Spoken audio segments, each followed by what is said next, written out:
the Black Friday gold scandal of 1869. Known for their robber baron clout on Wall Street and their complete lack of scruples, Jay Gould and Jim Fisk, president and vice president respectively of the Erie Railroad, trailed a long list of prior shady deals, including the issuance of fraudulent stocks and bribing public officials and judges, all in an effort to line their pockets with untold riches. Dubbed the Mephistopheles of Wall Street for his ability to line his pockets, in early 1869, Gould devised a way to corner the gold market, enlisting Fisk in his scheme, who contributed some $7 million, and Abel Corbin, a former Washington bureaucrat who just happened to be married to President Ulysses S. Grant's sister.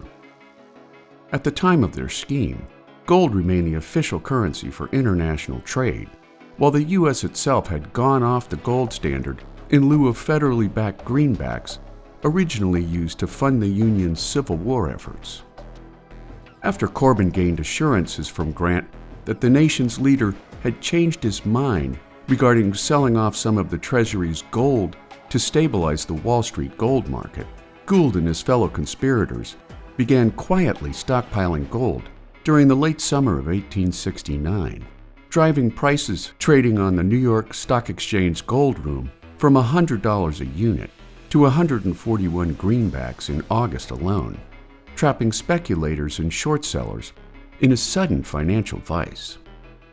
By late September, Grant had his wife send a letter to Corbin demanding he cease and desist, while in true robber baron fashion, Gould began selling off his gold at an enormous profit, at the same time concealing his trades from his colluding partners. With gold prices now topping $145 a unit, on September 24, 1869, now known as Black Friday, Grant ordered the Treasury Department to sell $4 million in gold reserves, sending not only gold prices, but Wall Street stock prices in general into a precipitous downward tailspin, bankrupting or severely damaging many of Wall Street's most venerable investment houses. Thousands of high-rolling Wall Street speculators met with near-instant financial ruin, while foreign trade ceased altogether, further destroying many farmers when wheat and corn prices fell by 50%. Ripples from Black Friday depressed the U.S. economy for several years to come, at the same time casting a blight on the remainder of Grant's tenure as president.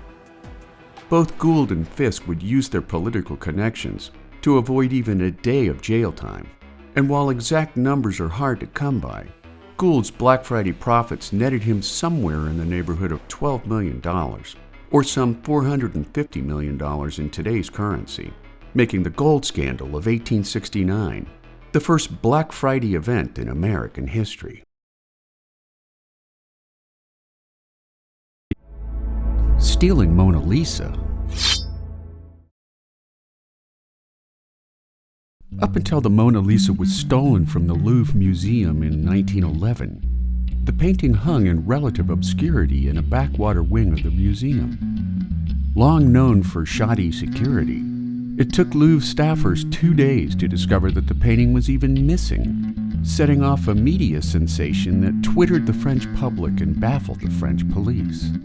Initially thought to be the work of modernist enemies against traditional art, avant-garde poet and playwright Guillaume Apollinaire was arrested and questioned for a week before being released. Pablo Picasso was next on the suspect list, but without any solid evidence, he too was set free. The now famous painting remained missing for the next 2 years, until petty thief Vincenzo Peruggia made contact with Florentine art dealer Alfredo Ghirri, offering to repatriate the painting to Italy for a reward of 500,000 lire. Calling himself Leonardo Vincenzo, Peruggia traveled to Florence by train the following month, concealing the Mona Lisa in the false bottom of a trunk. Ghirri notified police when the painting was in his possession, and when Peruggia was arrested, he insisted that he believed that Napoleon had stolen Mona Lisa during the Napoleonic Wars, and Peruggia was just doing his patriotic duty by returning Da Vinci's masterwork to its rightful homeland.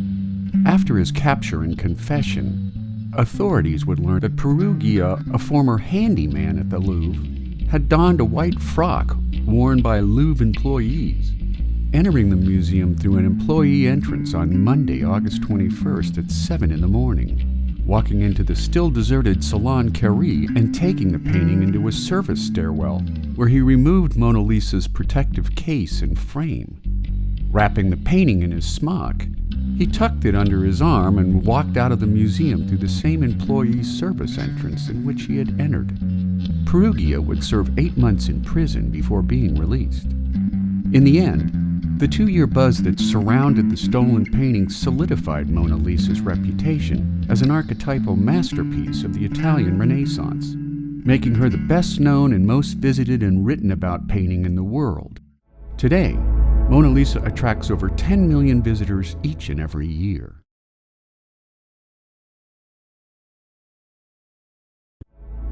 Mata Hari. Born Margarita Gertruda Zell in 1876, Leeuwarden, Holland, after living on the island of Java as a mail-order bride to Scottish-born Dutch Army officer John MacLeod, a relationship that proved abusive for the future Mata Hari, Margarita poured herself into the study of Javanese culture and dance. After her divorce from her alcoholic husband, by 1905, her fame as an exotic dancer spread throughout Europe, informing audiences that she was born a Javanese princess, where she was given the name Mata Hari, or Eye of the Day, in the Malay language. Coattailing on early 20th century modern dance standouts like Isadora Duncan and Ruth St. Denis, Mata Hari's Asian-inspired interpretations packed dance halls and opera houses from France to Russia, mainly due to the fact that her performances eventually morphed into a strip show. Promiscuous, flirtatious, and openly flaunting her body, Mata Hari brought a carefree, provocative style to stages throughout Europe, leading one French journalist to write that Mata Hari was so feline, extremely feminine, majestically tragic, the 1,000 curves and movements of her body trembling in 1,000 rhythms. She also became quite an infamous courtesan, cavorting with wealthy men in high society alike, and after the outbreak of World War I, her stable of lovers expanded to include high-ranking military officers of an assortment of nationalities. In February of 1917, as France struggled with war fatigue and high losses on European battlefields, French authorities arrested Mata Hari on trumped-up charges of espionage for the German government, even though France had paid her 1 million francs to seduce Prussian Crown Prince Wilhelm, the oldest son of Kaiser Wilhelm II, accused of sharing details of the Allies' newly developed battle tank, which, according to prosecutors, resulted in the deaths of thousands of Allied soldiers. During her widely publicized trial, she proclaimed a harlot, yes, but a traitoress, never. She was convicted of spying for Germany and sentenced to death. On October 15th at Vincennes, France, she was brought before a firing squad of 12 French soldiers, refusing a blindfold as she defiantly blew a kiss to her executioners. After shots rang out, one eyewitness reported that slowly, inertly, she settled to her knees, her head up always, and without the slightest change of expression on her face. For the fraction of a second, it seemed she tottered there on her knees, gazing directly at those who had taken her life. Then she fell backwards, bending at the waist with her legs doubled up beneath her, ending Mata Hari's life at the still tender age of 41.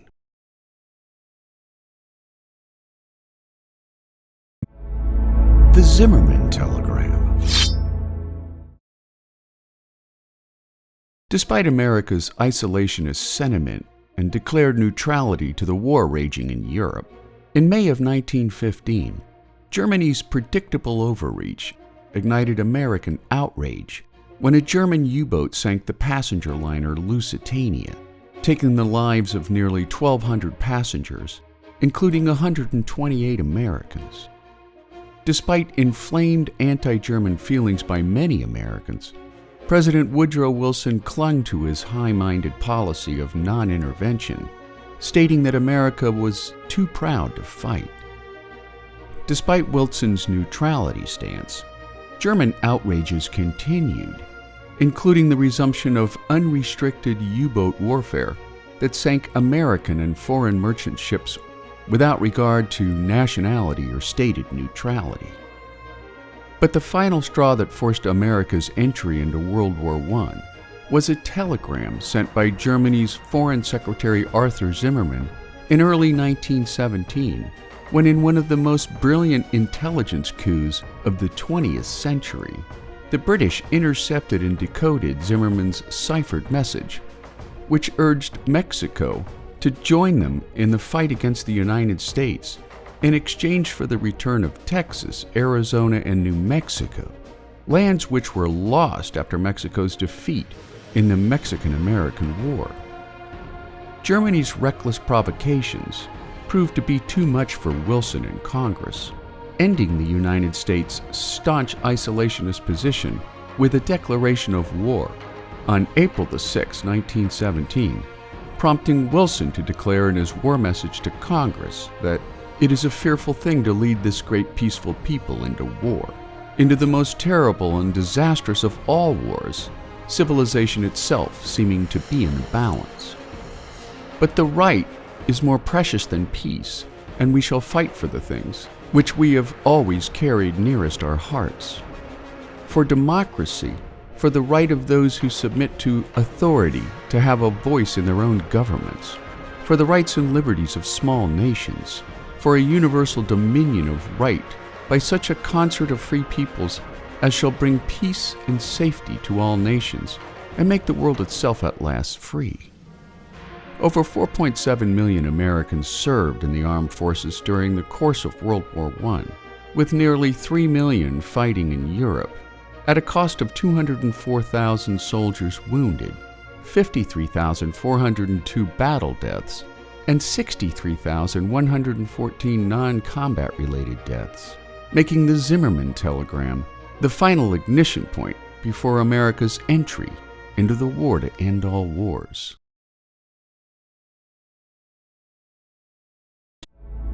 The spy behind home plate. Born into a Jewish immigrant family in 1902 Harlem, New York, Morris Mo Berg excelled at both academics and baseball, first at NYU, before matriculating to Princeton University, where he batted a respectable .337, while his batting average against arch-rivals Harvard and Yale soared to a dazzling .611.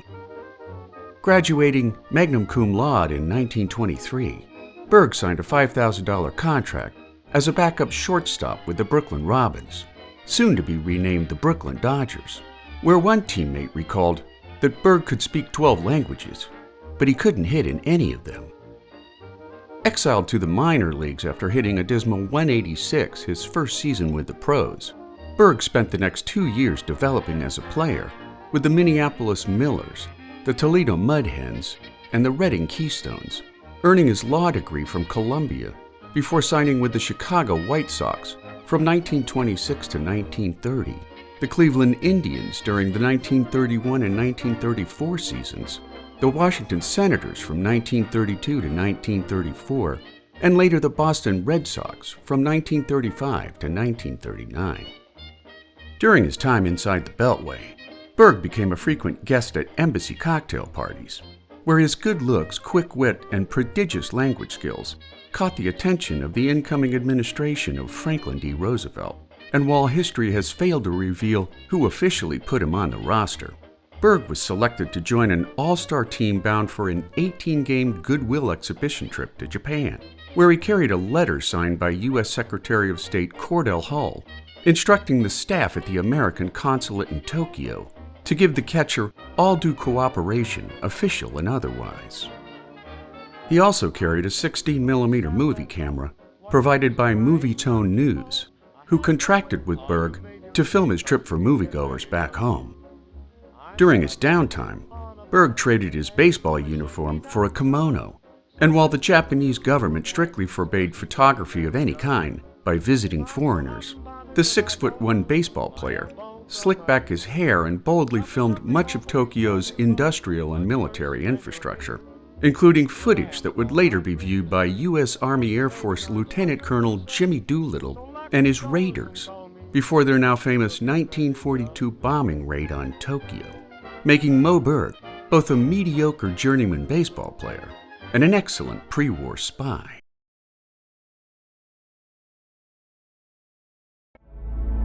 The Codebreakers of World War II. Born in London in 1912, brilliant mathematician Alan Turing studied at both Cambridge and Princeton before joining the British government Code and Cipher School at Bletchley Park in Buckinghamshire, where top-secret work was carried out to decipher the military codes used by the Axis nations. The main focus of Turing's work at Bletchley was to crack the Enigma code, a type of enciphering machine used by the German armed forces to send secure messages between troop field commands as well as naval vessels at sea. Although Polish mathematicians had worked out how to read Enigma messages and had shared their knowledge with the British before the Nazis rolled into Poland, the Germans increased security measures at the outbreak of war by changing their cipher system daily. This made the task of breaking the code exponentially more difficult. Along with fellow codebreaker Gordon Welchman, Turing played a key role in breaking the Nazis' code by developing a machine called the bomb, which significantly reduced the work of breaking the ever-changing German code. Turing then went on to decipher the more complex Enigma code used by the German Navy, whose U-boats were inflicting heavy losses on Allied shipping. German naval Enigma messages were able to be read from 1941 onwards because of Turing's work, prompting Supreme Allied Commander Dwight D. Eisenhower to comment after the war that breaking the Enigma code was a decisive part of the Allies' victory over the Germans. Before the war, Turing invented a hypothetical computing device that became known as the Universal Turing Machine, and after the war's conclusion, he continued to build on his earlier work, eventually publishing a design for what he called an automatic computing engine, a clear forerunner to the modern computer of today. In 1952, Turing was arrested for homosexuality and found guilty of gross indecency. The conviction was overturned when he agreed to undergo chemical castration. In 1954, he was found dead from cyanide poisoning, which was later ruled a suicide.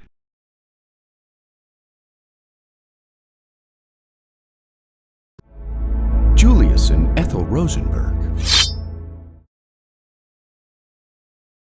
Soon after the end of World War II, wartime allies, the Soviet Union, and the United States began to buck heads over ideological differences between communism and democracy, igniting a Cold War standoff that would rage for the next 45 years.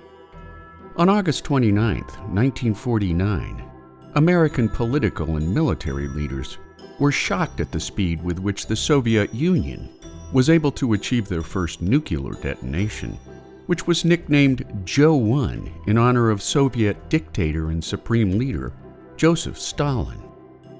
Coinciding with America's anti-communist hysteria, fueled by witch-hunting Senator Joseph McCarthy, American officials discovered that Manhattan Project theoretical physicist Klaus Fuchs had funneled crucial nuclear design documents to the Soviets throughout World War II.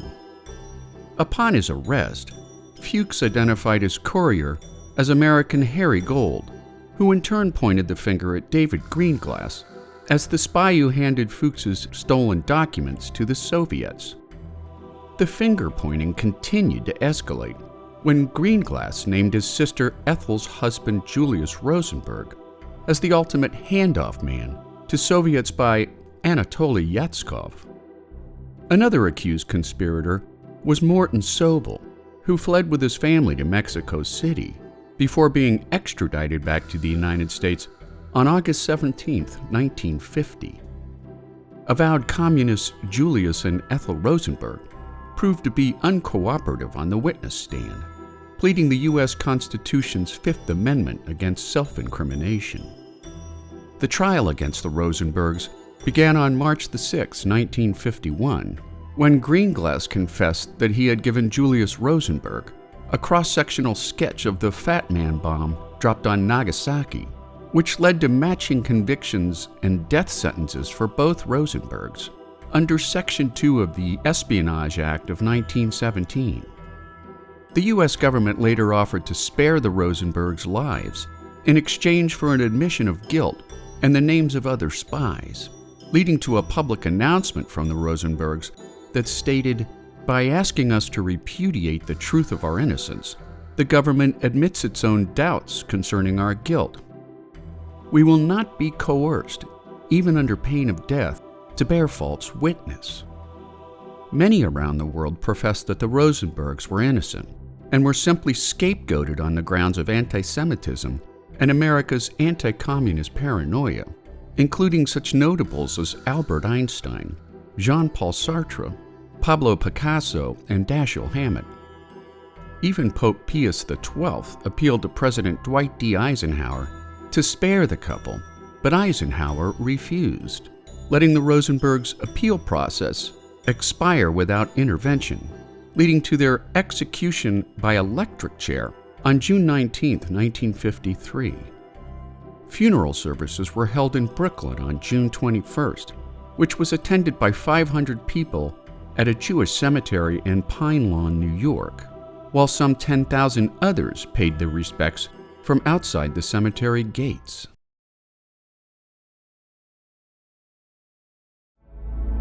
The Great English Train Robbery of 1963. On August 8, 1963, Britain's most infamous train robbery took place on the Royal Mail train known as the Glasgow to London Travelling Post Office. The operation to steal millions of pounds of used unmarked bills was planned with precision and carried out with unparalleled daring. The thieves targeted the second carriage from the front, where valuables and cash were stored. Usually the train only carried about 300 pounds, but because it had been a bank holiday weekend in Scotland, the load had grown to around 2.3 million pounds. The overnight train left Glasgow on Wednesday night, and at 3 the next morning, driver Jack Mills had just passed Buckinghamshire when he saw a red track signal ordering him to stop the train at Sears Crossing. What Mills didn't know was that the signal had been rigged by stuffing a glove over the green light while attaching a 6-volt battery to the red. Co-driver David Whitby got out of the train to see what the problem was, soon discovering that the railway communications cable had been cut. Before he could retake the train, he was attacked, handcuffed, and thrown down an embankment. Meanwhile, one of the robbers boarded the train and knocked Jack Mills unconscious. It didn't take long for authorities to track down the gang's hideout, where they were summarily arrested after a failed attempt to flee. In 1964, 13 train robbers were sentenced to a combined 307 years in prison for carrying out Britain's most daring train robbery. But just 4 months later, Charlie Wilson broke out in an escape attempt which proved to be as daring as the robbery itself. A gang of men on the outside stole a builder's ladder to scale the wall of a mental institution positioned next door to the prison, freeing Wilson and 3 others from their cells using a stolen master key. A huge manhunt was soon underway, but it took police 3 years to track Wilson down to his hiding place in Canada. Train robber Ronnie Biggs was similarly disinclined to serve out his sentence and plotted an escape that would prove far more successful than Charlie Wilson's attempt. He fled first to Paris, then to Australia, finally landing in Brazil, where he forged a new life in Rio, becoming a tourist attraction for traveling Brits. In 1999, he invited more than 100 people to his 70th birthday party. When his health failed after a series of strokes, in 2001 he returned to England, where he was sent back to prison to serve out the remainder of his sentence. Biggs was released from prison on compassionate grounds in August of 2009, passing away in a nursing home in December 2013. Train driver Jack Mills was so traumatized by the robbery that he would never work again.